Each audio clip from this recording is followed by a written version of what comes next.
Thanks for joining us. We're going to be giving a presentation today on preparing for a private equity transaction within the healthcare field. This is really directed at medical practices, large and small, who are interested in doing a private equity transaction, whether they have an existing offer or some potential transaction in the future. And we'll be discussing how to get ready for that type of a transaction. Brief disclaimer. At Frier Levitt, we are a boutique healthcare firm. We have about 45 attorneys, all specializing in healthcare, and we practice on a national basis in many states. So we have seen these transactions many times in many different contexts, and we're happy to share our experience with you. These are the three presenters today. The slides speak for themselves. I'm Dan Frier, one of the founding partners of Frier Levitt. Charles Newman is a partner who has been in the field for more than 30 years. Tim Norton is another partner who's been in the field for many years, working with us, particularly in high-value M&A transactions, mostly on the sell side. And we're delighted to have everyone here to give some background on this really, really important issue that has now confronted many of our clients and many other folks in the healthcare industry, which is this proliferation of private equity transactions. There is over $1 trillion of money that's available to be deployed by private equity, venture capital firms, public companies in the healthcare industry, specifically aimed at private medical practices. A faltering stock market, a rise in interest rates hasn't seemed to slow down much of the volume within the healthcare industry, probably because the healthcare industry is fairly recession-proof, and where money would typically have gone to other industries that are now less profitable, healthcare is still a very profitable industry, and so money seems to be pouring in. We're still getting a lot of new transactions in this area. So what I want to do today is we're going to be talking about a whole host of different issues, and this is going to be somewhat conversational. We're going to be talking, the three of us together. I'll be moderating this discussion. So in terms of overview, I'd like my partner, Tim Norton, to maybe address sort of the overview of private equity transactions within healthcare. Thank you, Dan. The structure of a private equity transaction is driven in large part by the relevant state's corporate practice of medicine doctrine. Specifically, most states prohibit non-licensees from owning medical practice or employing physicians and other clinical providers.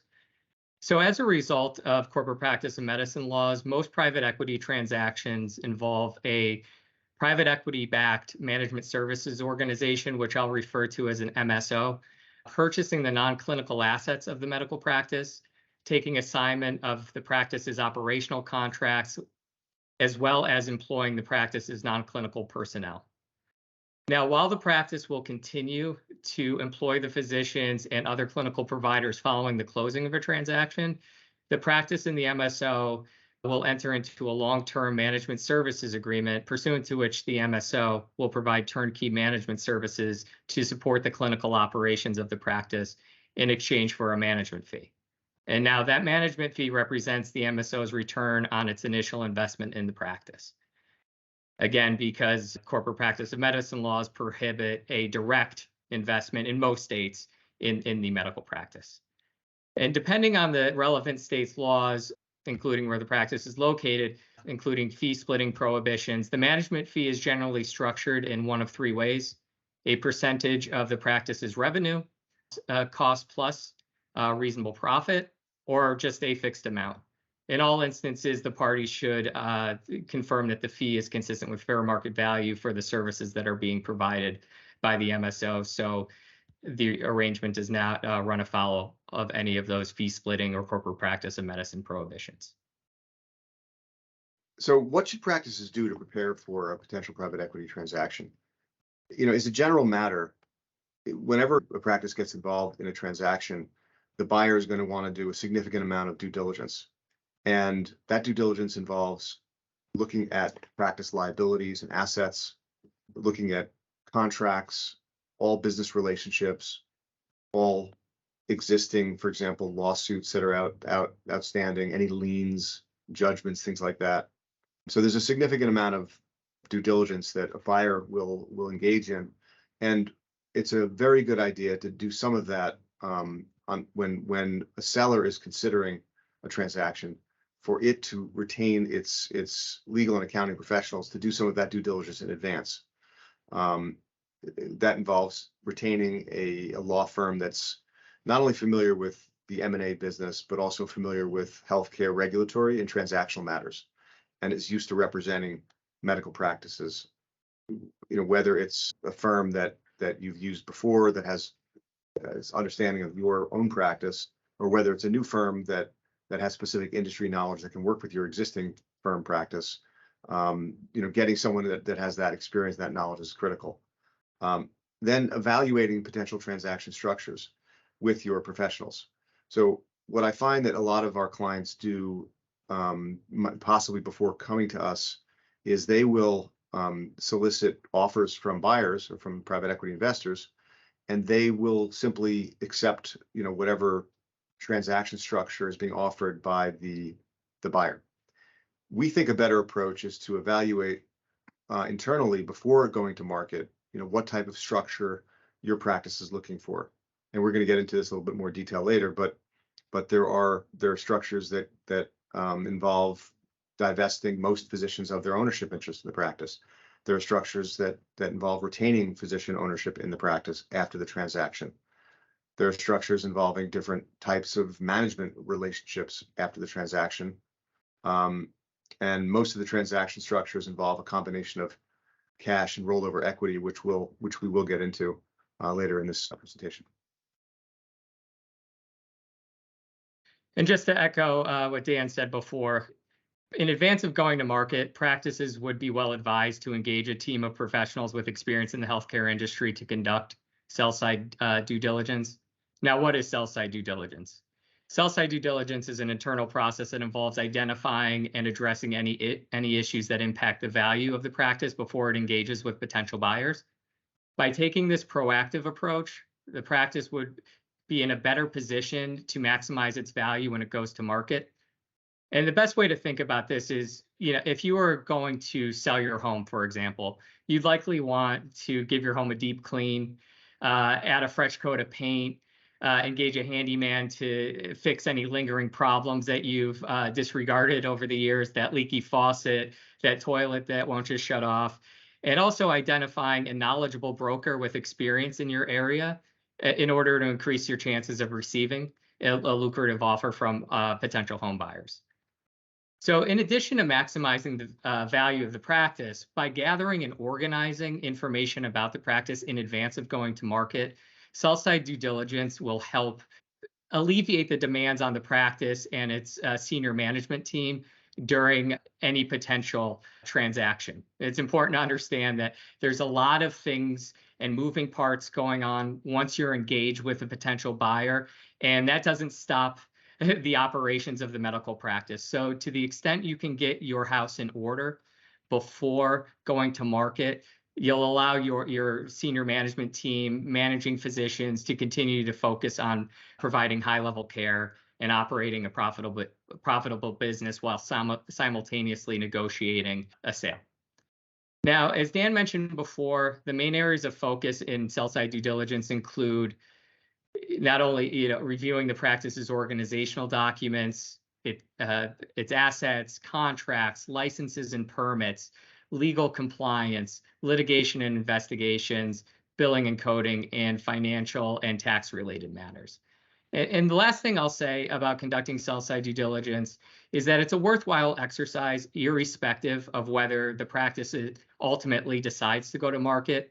By taking a critical viewpoint of your business, you're going to identify inefficiencies, rethink certain aspects of your operations, and come away with a more efficient, compliant, and profitable business, again, irrespective of whether you ultimately decide to go to market. Charlie, maybe you could talk a little bit about organizational documents. Thanks, Dan. One of the issues that often comes up in these transactions is you have a practice that's been in business for some period of time, and maybe it was originally just a two-person practice and eventually grew to 5 or 6 or more. And the organizational documents, meaning if you're a limited liability company, the operating agreement, or if you're a corporation, a shareholders agreement, and your bylaws, those things may not have been updated recently. And so it's not clear necessarily who has to approve the transaction. Is it something that has to be approved unanimously, or is it as a simple majority enough to approve the transaction? How is the money divided? You have a practice that's been going on for some period of time, and profits have been divided based upon productivity, but the contracts you have are silent as to what happens if the practice is sold, and you get into a situation where there are disagreements as to how the proceeds of the sale should be divided. So it's a good idea to get a handle on those documents, make sure that they're up to date, that they accurately reflect what's currently going on in the practice, and that they accurately provide for what will happen if the practice is sold. Because if you have a disagreement that comes up while the deal is in place, there's a good chance that that will wind up it taking a lot of time to resolve, and you may wind up losing the deal. So voting requirements are key. Another thing to think about in the organizational documents and in how you're going to plan is taking into account doctors who are at different stages in their career. Does one of the founding partners who's been practicing for 30 years and maybe even intends to retire in 4 or 5 years, is he going to be treated the same way as one of the new partners who's only been there 2 or 3 years? Is the senior partner going to be upset that somebody who's only been a partner for 2 years is going to get the same amount of money in the deal as the person who spent the last 30 years of his life devoted to the practice and growing it? And the flip side is, well, but you're only going to be around for 5 years. The buyer is paying for future earnings, and me, the junior partner, is the one who's going to be producing the most value for the buyer. So those are issues. I don't have magic answers to them, but they are issues that come up and are best dealt with in the planning stages rather than waiting until there's an offer on the table. Tim, you want to talk a little bit about treatment of assets in the planning stage? Yeah. So as part of any purchase agreement, the practice is going to be required to make representations concerning its assets, including that they're in good working order and condition and free and clear of any liens and other security interests. And with respect to the latter issue, a practice would be well served by performing a lien search in advance of going to market to determine whether its assets are encumbered by any security interest that would need to be paid off at the time of the closing. Additionally, we often encounter situations where the results of a lien search show security interests that are old, fully satisfied, but nevertheless continue to be part of the record because the applicable security holder failed to file a UCC3 termination statement. So by getting those old security interests removed during the sell-side diligence process, the practice can just save itself a lot of time, money, and effort and headaches going back and forth during the buy-side diligence process by just cleaning things up internally and making sure any lien that is still filed is a true and active lien that's in full force and effect. So let's talk about a number of other issues. I'll mention that in most of our practices that we do sell side deals, there are existing employment agreements, independent contractor agreements, and some of these employment agreements have provisions in them that allow the assignment of an employment agreement if there's going to be a new practice that's going to be part of the deal. And a new practice arises when you have a practice that's not becoming a brand new platform practice within a particular marketplace, but rather is what's called a tuck-in, where it's being added on to an existing platform, and then the employees will have to be transferred over to the new practice. So making sure that the employment agreements are assignable appropriately can be critical. Same thing with independent contractor agreements. Tim, you want to maybe talk a little bit about space and equipment leases, and maybe Charlie, you can add to that as well. Yeah, so with respect to space leases in particular, for the most part, as I mentioned earlier, the private equity backed MSO is in all likelihood going to take assignment of those agreements at the time of the closing. Now, it's important to review those assignment clauses in space leases, equipment leases, to determine what the practice's obligations are with respect to assignment. Oftentimes, you'll see in a space lease that the tenant, in this case, the practice, is required not only to obtain the landlord's consent, but they may be required to reimburse the landlord for any, fees, costs, and expenses it incurs in connection with evaluating the assignment. So it's important, to understand what your obligations are. Because of the issues I just described, I wouldn't start that process too early until closing is a little bit more imminent, to avoid having to bear costs without knowing that the transaction will ultimately close. Charlie, any other thoughts about space leases or any of the other items that are listed here, referral sources and recipients, EMR contracts, payer agreements, things like that? On the issue of space leases, sometimes the practice will actually own the building where the practice is located, and the issue will be not whether a lease is assignable, but whether how you might negotiate a lease with the buyer, or whether the buyer would be interested in buying the building as part of the overall transaction. If the buyer is not going to buy the building, you are likely to want a long-term lease. You should get it appraised ahead of time, so you have a good basis for negotiating the rent. And also, if there's going to be a sale of the building, negotiate the price, because very often it's not the practice itself that owns the building, but a separate entity that owns the building that may not be owned by all of the partners in the practice, maybe just the 2 or 3 founding partners. So those are all things that need to be taken into account. Other leases in affiliate arrangements, sometimes what you're looking at there is a situation where there are licenses or subleases being in place, where other practitioners are renting maybe an office 1 or 2 days a week, and there are referral arrangements that exist between them. And we're going to be getting later into issues of Stark and anti-kickback, but those are the kinds of arrangements that need to be evaluated based on those laws, and also how critical are they to the success of the practice, and does it have to be a condition of the sale for those arrangements to stay in place. EMR agreements can cut both ways. I mean, one of the things that tends to happen is, if you're selling to private equity and becoming part of a larger organization, there's a reasonable chance that you're going to be asked to migrate over to a different EMR system. And that would mean terminating the existing EMR system. And very often we see people sign contracts and they don't realize that it says that the contract is a 5-year contract that renews automatically for 5-year terms, and you're 1 month into the next 5-year term. And now, if you have to migrate to another system as part of the deal, you're going to be on the hook for 4 years worth of EMR fees.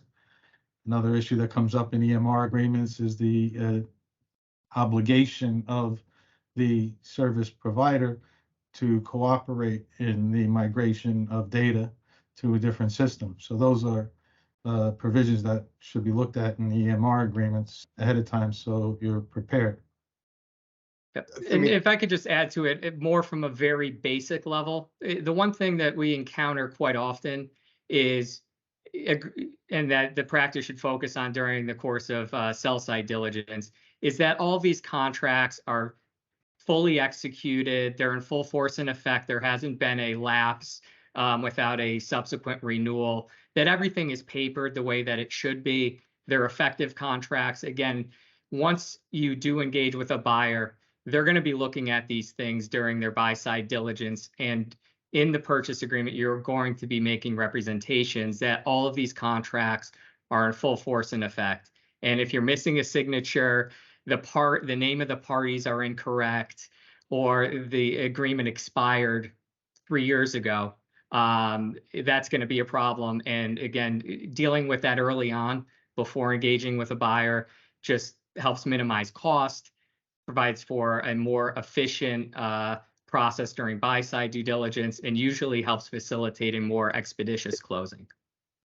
I'll also mention with respect to the bullet referral sources and recipients, this ties into a slide we're going to talk about later, which is regulatory diligence. If you, for example, have sublease arrangements or arrangements with either physicians that you are referring to or facilities that you're referring to, or physicians or facilities from which you're receiving referrals, a good example would be, you're renting space to a lab, or you're renting space to a specialist to whom you refer. Those relationships should be carefully vetted before the transaction, because they will be very carefully vetted by any purchaser. And we've seen instances where these types of relationships were less than perfect. They didn't maybe comply with the applicable safe harbor. They didn't comply with the OIG's fair market value standards, and it can hold up a transaction and create situations where the buyer may require some sort of self-disclosure if they feel there's been a violation, and that violation is extended for several years, thereby tainting some of the claims that have been made within that relationship. We've seen that happen, and it's better to avoid for obvious reasons. Tim, you want to talk briefly about the licenses and permits? Yeah, so the practice, again, as part of the sell-side due diligence process, should evaluate whether the practice itself and all of its individual providers possess all of the relevant license and permits that are necessary to operate the business and to provide clinical services. Now, because, from sell-side diligence through closing, these licenses and permits, may be subject to renewal. The sell-side diligence team should prepare a spreadsheet that identifies any applicable application and renewal deadlines to avoid any unintentional lapses. And again, a lot of what we're talking about here is to avoid, going down a path and wasting weeks, months of responding to diligence requests from buyer's counsel for things that could have been remediated or mitigated, at least prior to going to market. So I mentioned legal compliance before, and I think this is worth digging into a little bit for the reasons that I described. Legal compliance will be done by the buyer, so it should be done by the seller in advance. And when I say advance, as far in advance as you can before you embark on a potential transaction, to avoid a situation where there's a problem and the buyer's solution may be to back out of the transaction or to require some sort of a self-disclosure. Tim, maybe you could talk a little bit about how this works in terms of the interplay with Stark and anti-kickback, and then I'll have Charlie chime in as well. Yeah. So really, just generally speaking, due to the fact that healthcare is so highly regulated, it is absolutely critical that the practice engage competent regulatory counsel to assess compliance issues. So one of the main areas of focus for any potential buyer is going to be the practice's compliance with Stark. Now, Stark prohibits physicians from referring patients for certain designated health services to an entity in which the physician or any of the physician's immediate family members has a financial interest, unless a specific exception applies. And since Stark is a strict liability law, ensuring compliance is extremely important, not only just for the general operations of the practice, but also it's going to be a main area of focus of the buyer's counsel during buy-side due diligence. More recently, we're seeing buyer's regulatory counsel become increasingly focused on internal compensation arrangements amongst the physician owners and employees within a practice, including how profits from designated health services are distributed among the providers. So again, it's very important to have a specialist with experience with healthcare issues evaluate whether or not the practice is in compliance with Stark. Charlie, maybe you could add to the conversation a little bit with some of the other bullet points we have here. as Tim was saying, the Stark law is a strict liability statute, so it's critical to comply with that. The anti-kickback statute, there's good news and bad news. The good news is it's not strict liability. There's an element of intent. So there are a number of, quote, safe harbors where if you have an arrangement that meets one of those safe harbors, you're in pretty good shape. If you don't meet the safe harbor, there is still an intent element that would have to be proven before you'd be found responsible for violating the kickback statute. On the other hand, the anti-kickback statute is much broader. It applies to any remuneration between anybody, not just physicians, and it applies to any remuneration for to induce where at least one purpose of the arrangement is to induce a referral for healthcare business.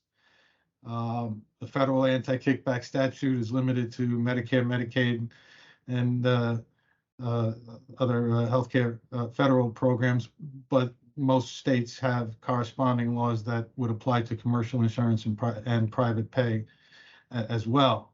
And so just about any financial arrangement with any third party that you have a referral relationship with is susceptible to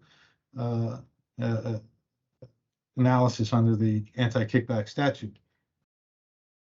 I just want to add something, and that is, it's worth mentioning self-disclosure during the process of self-auditing, self-due diligence.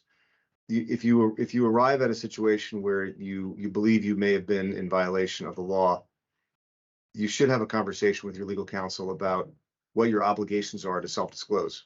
CMS requires that any knowledge of a false claim submitted, knowledge, or if you either knew or reasonably should have known based upon the circumstances, that you identify and notify the government and self-disclose within 60 days of obtaining that knowledge. Whether to make that disclosure is a very nuanced analysis. It requires an understanding of the law. You should not make that on your own without competent healthcare counsel. But going through the self-disclosure process actually is becoming more and more common in private equity transactions, and it's not necessarily something that should be looked at as dangerous or purely negative. It can be beneficial because it's sort of a get out of jail free card, for lack of a better term. So it's something that ought to be considered if you find yourself in a little bit of a pickle once your attorneys have done the analysis. Charlie, you were also saying something else. Yeah. On the subject of self-disclosure, there's a second level of self-disclosure also to keep in mind. As Dan was saying, there's the rule that requires return of an overpayment within 60 days of discovery. Suppose you find out not only that you have an issue where you received payment that should have been returned, but you also find emails from the billing department saying that this is a problem, you should have dealt with it a year ago. Now what do you do? And the Office of Inspector General at CMS has a self-disclosure protocol where you can submit an application, admit to having done something wrong, indicate how much money is involved, give it the best defense you can give as to what happened and why. And if you're admitted to that program, you can not avoid all the penalties, but significantly reduce them. For example, a civil monetary penalty for violation of the kickback statute could mean up to treble damages, 3 times the amount that should have been repaid. In the self-disclosure protocol, I believe that's limited to the maximum would be generally 1.5 times. So there are levels of self-disclosure that can be accessed even if you find that you've missed the deadlines for getting out of jail free. You might be able to get out of jail a little less costly than otherwise. Charlie, you want to talk briefly about what to do with open litigation and investigations in the context of preparing for a private equity transaction? Well, the simple answer is to resolve them as soon as possible. Having a pending lawsuit to deal with while you're trying to sell the practice can throw a monkey wrench into the entire process. And so it's a good idea to get ahead of those. If there's an opportunity to settle, even if it sticks in your craw and you really think you shouldn't have to, but if you have an opportunity to settle for a reasonable amount, it's a good idea to do that. Take threats seriously. Don't just throw them in the garbage and hope they don't follow up. And I would think, Charlie, it might make sense to, if you have an open litigation matter that's not going to settle, to have your legal counsel in that matter provide you with some maybe written guidance in terms of what they think the likelihood of success is and what the worst case scenario might be in the event there's a verdict. That way a buyer, can have the benefit of that analysis done. Yeah, exactly. And it quantifies the risk and hopefully provides an opportunity to move forward and maybe put some money in escrow to cover it without necessarily having to wait a year or two or more for it to resolve before you can go forward with the transaction. Sure. Yeah, and just to add to what Dan mentioned earlier, in most instances, the legal counsel handling the practice's pending litigation is going to be different from the practice's deal counsel in connection with a private equity transaction. So it's very important early on to create an open line of communication between the attorneys so the deal counsel is in a better position to respond to questions from buyer's counsel during the buy-side due diligence process. And, again, you want to ensure that any of those claims are, subject to insurance, things that you just want to be prepared for to provide efficient answers to minimize the strain on the practice, the time involved with, buy-side due diligence by creating that open line of communication as early on as possible. Thanks, Tim. This next slide is of great importance because a billing and coding audit certainly will be done by any buyer. And the reasons for that are obvious. If the practice's earnings or EBITDA, earnings before interest, depreciation, taxes, and amortization, if those earnings are based upon coding practices that are overly aggressive, then those earnings are not a reliable record of how well the practice is doing. And the buyer will likely either discount the EBITDA significantly in making an offer or feel that the risk of the practice is so great that it's not worth entering into a transaction. We very strongly recommend using outside coding experts. We work with several companies that are coding experts that are excellent at what they do. And those coding experts will come in and do essentially what a buyer will do, which is to evaluate a medical practices, billing and coding practices, and identify where there are weaknesses, where things are okay, use of modifiers, things like that, which can be sticky. Patient credit balance is another area that I've seen become an issue. There are practices, larger practices, for example, that have potentially really large, significant patient credit balances that have just accumulated over the years. The practice should have a policy of dealing with them. That policy should be in writing, should be effectuated prior to any transaction. A very brief word about financial and tax matters. Every private equity transaction that we've ever seen involves some level of tax analysis. In general, the physician parties are trying to get as much, if not all, of the financial transaction either treated as a long-term capital gain or deferred in the case of rollover equity, potentially. Generally, treatment as ordinary income is considered, verboten in these transactions. Sometimes you can't avoid it. It's very important before entering into a transaction to speak with your current accountants. If they aren't knowledgeable about private equity transactions, you should retain either an accounting firm or a law firm that specializes in tax to evaluate potential transactions, evaluate what the likely tax consequences will be. If you are a C Corp, for example, the tax implications and the structure may have to be completely different than if you're an LLC or an S Corp. And these things need to be discussed well before you even approach private equity so that you're aware of what's going on. You can structure the transaction accordingly. We have worked on numerous transactions where the private equity buyer came in and presented documents that were not even applicable because the practice was, let's say, for example, a C Corp, and the assumption was that they were treated as a partnership. Quality of earnings is something that happens in almost every transaction of any size, and that basically is a mechanism whereby the buyer evaluates the reliability of the earnings that have been reported by the selling practice.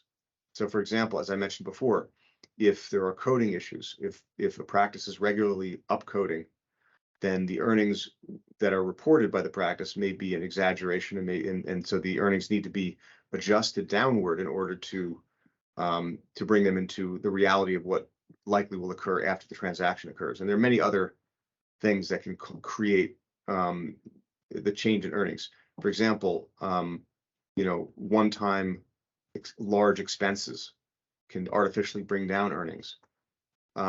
Short-term income that is not likely to be repeatable can artificially raise earnings. It's a very good idea if you don't get a full quality of earnings report, which can be somewhat expensive before a transaction, at least have your accountants with guidance from your legal counsel address this issue so that you're not surprised when a Q of E or quality of earnings analysis has been done by the buyer. So in terms of the professionals you need, we've talked about attorneys, we've talked about accountants. Let's talk for a moment about using a broker or an investment bank. Typically in larger transactions, it makes a lot of sense to consider using an investment banking firm. Investment banking firms can help not only locate a buyer, but also present your practice in the most favorable light and allow you to have access to many more potential buyers and get into a bidding process that ultimately can be very beneficial in terms not only of overall purchase price, but finding the type of deal that you are looking for. We haven't gotten into a lot of detail about how private equity transactions are structured. That's probably something we're going to deal with in a different presentation because it is a lengthy discussion. But the structure of the deal is critical, and it's not just about the multiple. It's not just about the purchase price. You have to be concerned about what the practice is going to look like after the transaction, because there may be people in your practice, and maybe physicians that have another 20 years left in their practice, and how much money they receive in the transaction on day one may have a different meaning than it does for physicians who have only a couple of years left in terms of a time horizon. And the fourth professional we talked about was a billing and coding expert, which, as I mentioned, is really critical. So you can learn about any potential warts that exist and correct them before the transaction occurs. A final thing I'll talk about is some basic terms in developing a suitable structure before going to market. I mentioned earlier identifying whether you as a practice are a platform versus a tuck-in. A platform is typically, like the name says, the platform on which a private equity investor will use to add and grow a practice within a particular geographic area. It could be a state, it could be a part of a state, but the platform is typically an important, very critical model or part of the model for private equity, and often commands a higher purchase price than its tuck-in counterpart, although not always the case. And a tuck-in is a practice that is purchased as part of a platform. It's different due diligence issues there because the tuck-in typically ceases to remain a medical practice after the transaction. It joins an existing platform practice. And so there's a certain amount of actual diligence that has to be done on the practice that the tuck-in is joining. And there are some different issues that arise between those two that are somewhat beyond the scope of this presentation.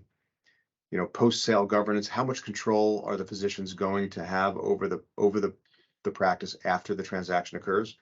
Will they be divested of their interest and just become employees, or will they remain owners? And if they are owners, how much decision-making authority do they have? Purchase price parameters. As I mentioned earlier, purchase price is typically paid between a combination of cash or equity in the target management services organization that Tim had mentioned in the opening words of this presentation.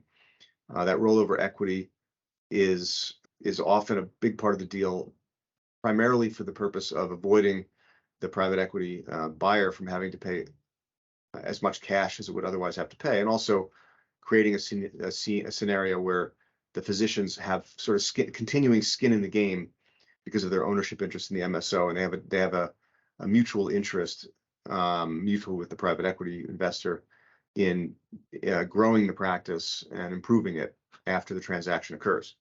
The EBITDA calculation is, believe it or not, can be a very controversial thing. You think it's just it is what it is, whatever the accountants say it is, but there's ways of manipulating it in reasonable ways so that it's more favorable to the practice. And it typically just involves, being creative and determining, what period of time EBITDA will be measured. If, for example, during COVID, there were a lot of practices that sought to exclude a period of time during which COVID caused a significant loss of revenue. And the argument is that was a one-time loss of revenue that shouldn't have an ongoing impact on EBITDA, anticipated EBITDA calculation. The structure of physician compensation after the closing is critical. Without getting into a lot of detail, the way these deals are often structured is the physicians are essentially creating the EBITDA by virtue of a reduction in their pre-closing compensation that will result in a reduction in compensation after the closing, which they've traded essentially a piece of their compensation for a piece of the purchase price. If a practice is joining as a tuck-in to an existing platform, there may be a repair of that income loss because of enhanced fee schedules, enhanced efficiencies of the target, of the platform group. If we're talking about a platform itself, it usually takes some time before there's a repair of that compensation structure. All those things need to be thought about during the transaction itself. These and more, but this is just a kind of a preface to a broader conversation about how to structure the transactions themselves. Any closing remarks by either you, Tim, or Charlie? I'm happy to hear them. Otherwise, we'll conclude our presentation. Yeah, I think one thing I'd like to add on to this is, we spoke a lot about taking a critical look internally at your operations, your legal compliance, making sure all your contracts are in full force and effect. The other thing that you should look at critically externally is the potential private equity partner, their reputation in the industry. Talking to other physicians, your colleagues that may have done a transaction with that private equity-backed MSO. And again, really taking a critical look, ensuring that your both short-term and long-term goals, that there's, synergies there. So it's not just about, again, looking internally, it's also looking externally and trying to find the best partner for your practice that's out there. Thanks, Tim. Said it better. Thank you, everyone.